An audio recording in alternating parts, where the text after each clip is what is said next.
for the neck.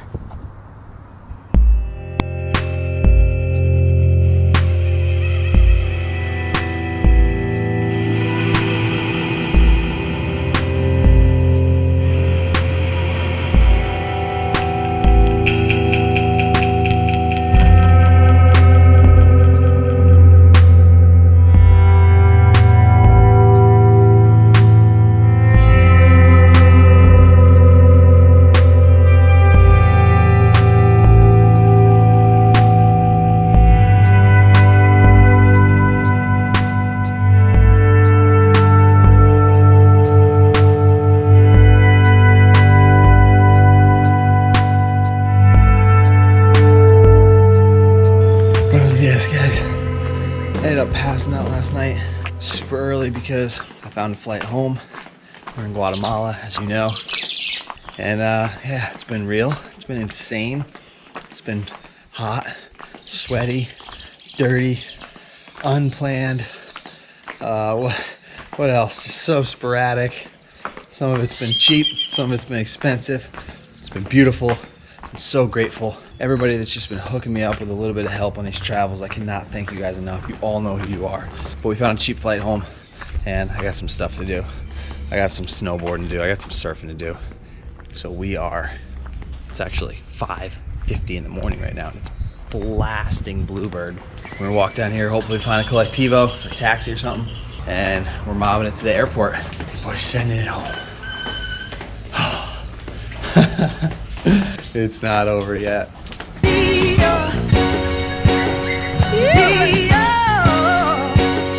Buenos días, al aeropuerto. Yeah? Woo!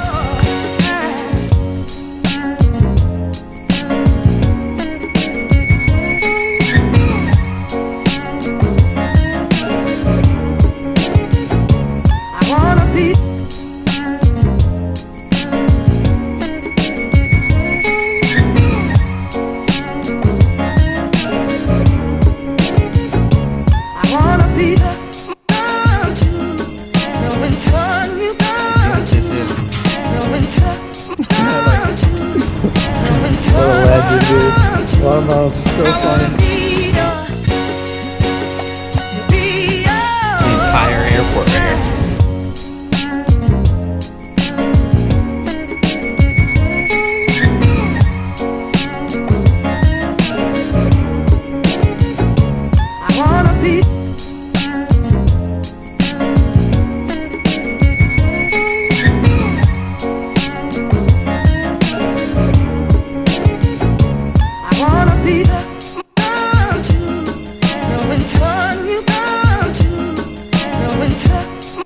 You know your country's sick and you can get through security with full mouth.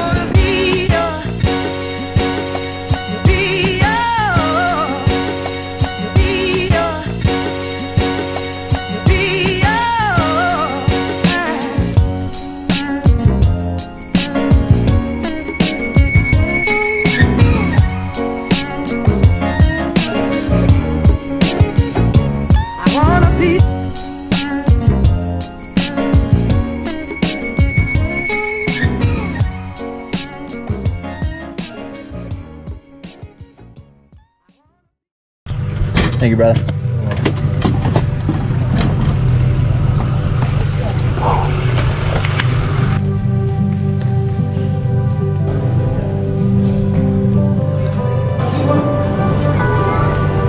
¿Qué es eso?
bing, bada boom. We are back, guys. We are here in California. Just landed at LAX. I'm gonna run through something with you guys. Hopefully I can get this audio. LAX is the most insane airport in the entire world, but I've done a lot of traveling in Mexico, and after this whole entire trip that I just did over the past couple weeks, I found out a lot of things about Central America, or just about Mexico mostly in general, and just a lot of third world countries that will help you guys like it did for me, but I didn't know in the meantime, so hopefully this video can help you guys learn a couple things that are gonna dramatically help your experience while you're traveling in Central America, unlike me, who had to learn all this on my own. So, first of all, you want to get in shape before you go on any type of trip like this, because the food situation and the whole lifestyle in general, you got to be in shape, you got to be active to be able to do the things that you're going to be doing, especially like hikes and any type of exploration that you're going to be doing. But also the food is just so bad, so you want to get all your vegetables in your neck before you leave on this trip, so that way you can kind of deteriorate while you're gone and then get back on it when you're back. The second thing is you want to figure out what style chargers they have. What is the electricity where you're going? In Central America, everywhere I've been, it's just been the normal American outlets. You're gonna want to study Spanish, and if not, if you don't have a lot of time beforehand, then you can always download all of the Spanish language on Google Translate, and you can also download the whole maps of anywhere you want to go on Google Maps as well. So if you don't have enough time to study it, you should still at least learn a couple crucial phrases like where's the bathroom and how do I get here, or hello, thank you, goodbye, all that stuff. And definitely agua potable. Potable means drinkable. You're gonna wanna know that one in Spanish, because everywhere in Central America, if it's not filtered water, then you can't drink it or you're gonna get sick. Also, you wanna download a money conversion app where you have like 5 or 6 different currencies, and you can type in the US dollar, and then it'll bring it up in Belizean dollars or Mexican pesos or any type of currency that you're in for that country.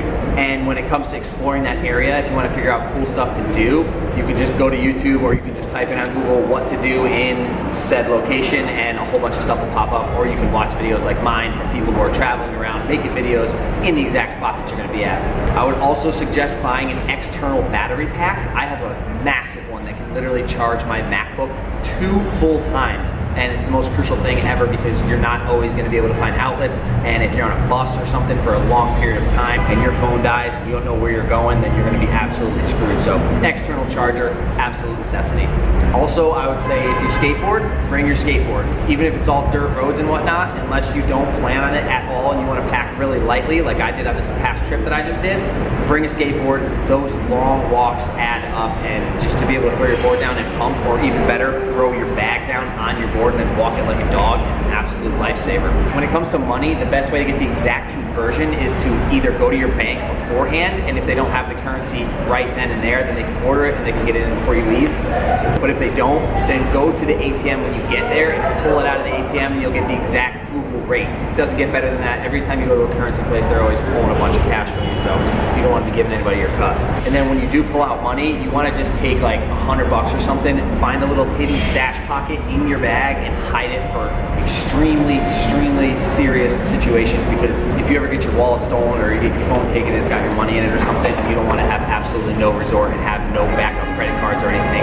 That extra $100 always becoming crucial.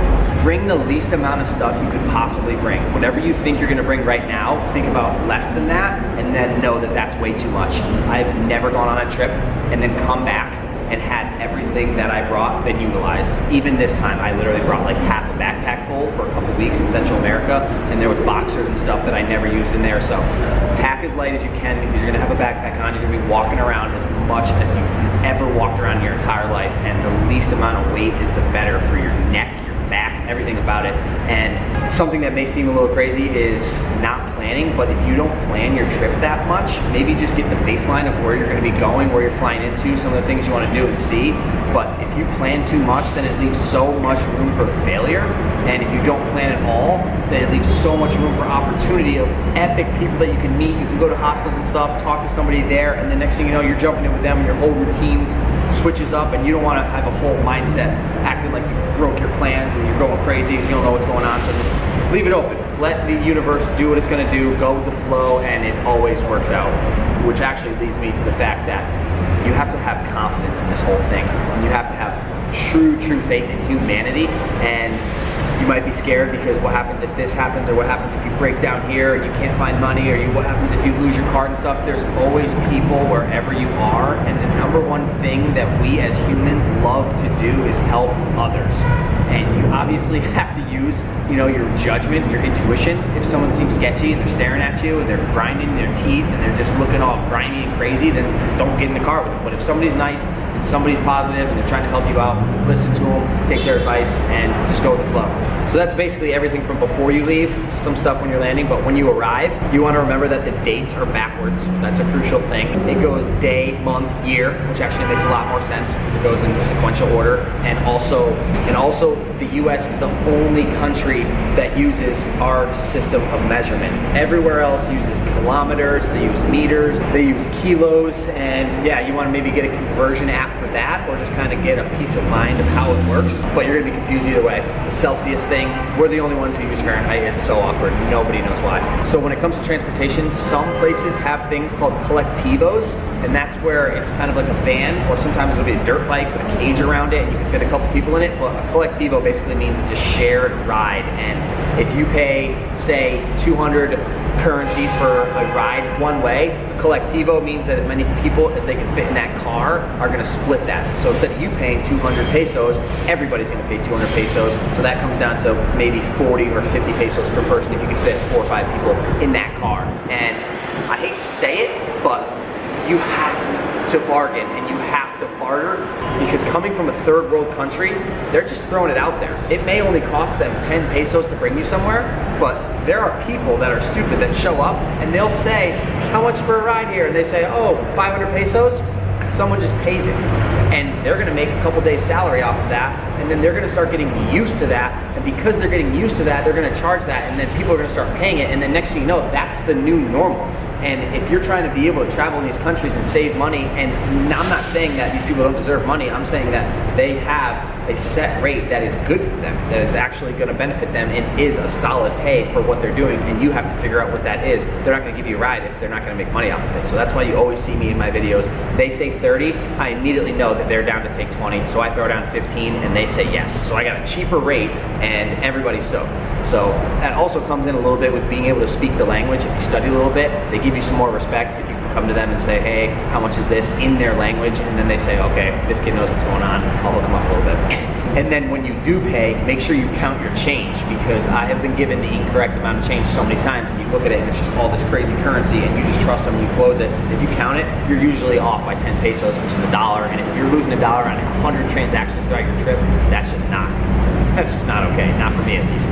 And then when you are traveling, say you're on a bus ride or say you're in a collectivo, as much as I say trust everybody around you, I am also saying never trust anybody, coming from the angle where I don't want to leave my backpack somewhere and trust people when I could have just held it on me. So if you're going to pass out in a van or something, or you're on a long bus ride, keep your bag in your lap and just put your head on it. Keep your phone in your pocket. Don't ever leave sight of any of your belongings, no matter what. And then when you go and get a hostel or something like that too, even if it's all people that are traveling, that are all nice, that seem like they're all doing the same type of thing, you just never know. So I literally put my backpack in my bed and I sleep with my bag no matter what, 100% of the time. If I take a shower in a hostel, I bring my backpack into the shower and it's in the shower with me.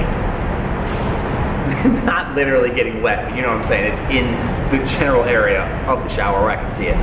But that being said, you can show up at that hostel and you can drop off all of your clothes or all of the things that are invaluable, so you drop a bunch of weight, and then I just take my backpack filled with my electronics and my chargers and my computer and stuff in my bag, and that's just the bare weight that I can have of stuff that I don't want to get taken with me, and then I'll go hike out to see the sunset or something. But I always have my valuables on me 100% of the time, no matter what. You guys already seen the carry gold trick. If you didn't, check the vlogs out. You'll be missing so many secrets if you don't. Another hostel tip is sometimes you'll show up and they'll say that they have a 4-bed for maybe 10 bucks, or they have a split 8-bed room for $6.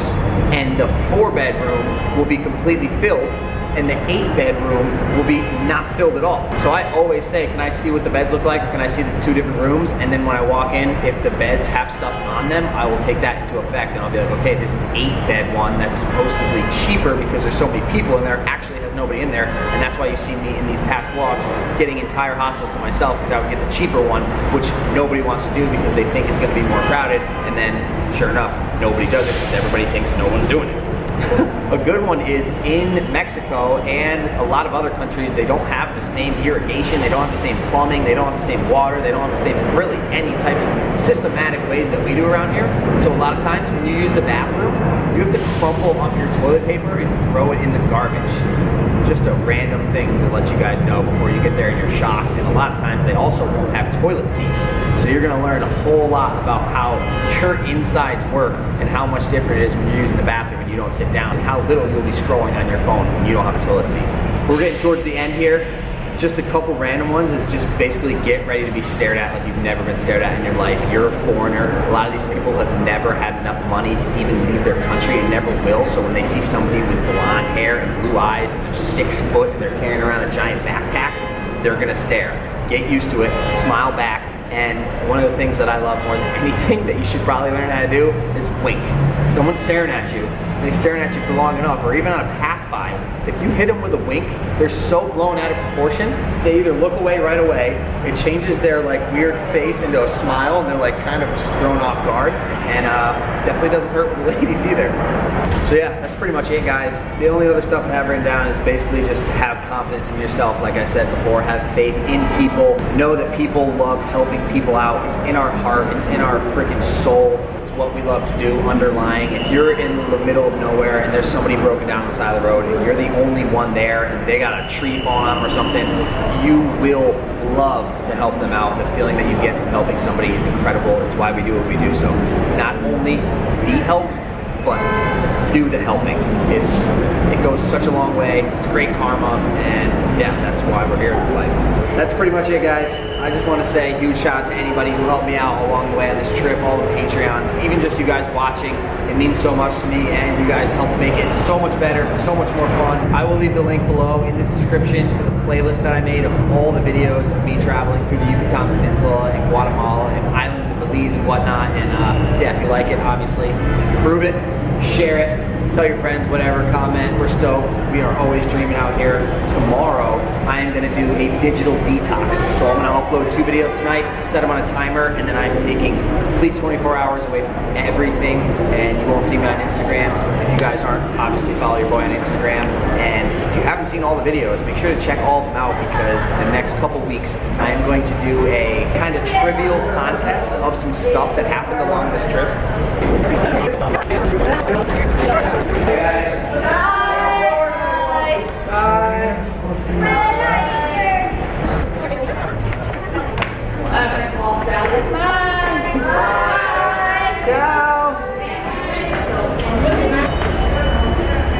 Yeah, I'm gonna hold a. Yeah, I am going to hold a kind of trivial contest next time we're snowboarding, making you guys answer some questions about what happened along this trip. So if you haven't seen them all, check them out. I love you guys. A lot of the neck. Respect you all. Respect your neck. And we won't see you tomorrow, but we will see you tomorrow for the dream.